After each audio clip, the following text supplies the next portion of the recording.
આજરોજ રાજકોટ મહાનગરપાલિકાની સ્ટેન્ડિંગ કમિટીની બેઠક હતી। આ બેઠકની અંદર કુલ 57 દરખાસ્તો રાજકોટના 18 વોર્ડના વિકાસ કામોની કુલ 57 દરખાસ્તો હતી। કુલ 57 દરખાસ્તોમાંથી એક દરખાસ્તને પેન્ડિંગ રાખવામાં આવેલ છે, બાકીની તમામ દરખાસ્તોને મંજૂર કરવામાં આવેલ છે।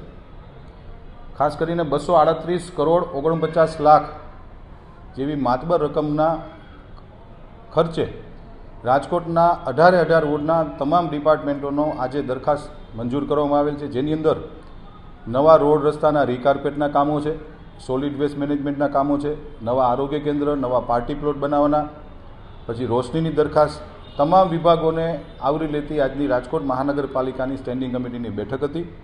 આ બેઠકની અંદર ભારતીય જનતા પાર્ટીના સર્વે કોર્પોરેટરોની સંમતિથી કુલ 57 દરખાસ્તમાંથી 56 દરખાસ્તને અમે લોકો આજે મંજૂરી આપી છે અને એક દરખાસ્તને વધુ અભ્યાસ અર્થે પેન્ડિંગ રાખવામાં આવી છે।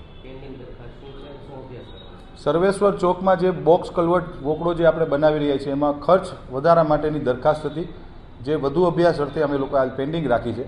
જે એજન્સીને કામ આપ્યું છે અને ખર્ચ વધારો માગવામાં આવ્યો છે, પરંતુ જ્યાં સુધી જે ખર્ચ વધારાનું જસ્ટિફિકેશન ન થાય ત્યાં સુધી એ દરખાસ્તને અમે લોકોએ હાલ પૂરતી પેન્ડિંગ રાખી છે। જમીનભાઈ, ખાસ કરીને જે આવાસોના જે ભાડે આપી દેવાની વાત હતી જેને લઈને નિયમ કડક કરવાની દરખાસ્ત હતી, એ દરખાસ્તને પેન્ડિંગ હતી। આવાસ યોજનાની અંદર ક્યાંક ને ક્યાંક આપણે જોઈએ છીએ કે આવાસો ભાડે અપાઈ જતા હોય છે। આવાસોની અંદર ઘણી બધી વખત રેન્ટ ઉપર દેવાઈ જાય છે અથવા કોઈ બિનઅધિકૃત રીતે પણ એ લોકો અંદર જતા હોય છે।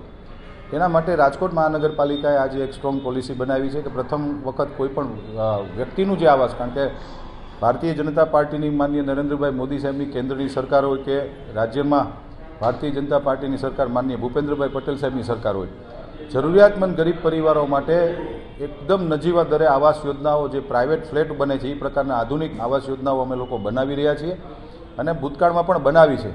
પરંતુ ક્યાંક ને ક્યાંક એ આવાસ યોજનામાં જે વ્યક્તિને લાગે છે એ જાતા નથી અને પછી ભાડે દઈ દે છે અને સ્થાનિક લેવલે ક્યાંક ને ક્યાંક વિરોધ આવતો હતો।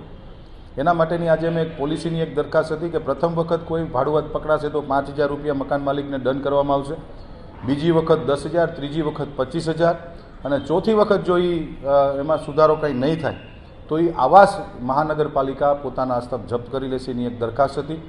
કારણ મેં જેમ કીધું એમ જરૂરિયાતમંદ ગરીબ પરિવારો માટે ખૂબ સારા ફ્લેટો અમે લોકો બનાવ્યા છે અને આવનારા દિવસોમાં પણ નવી આવાસ યોજનાઓ રાજકોટમાં બની રહી છે।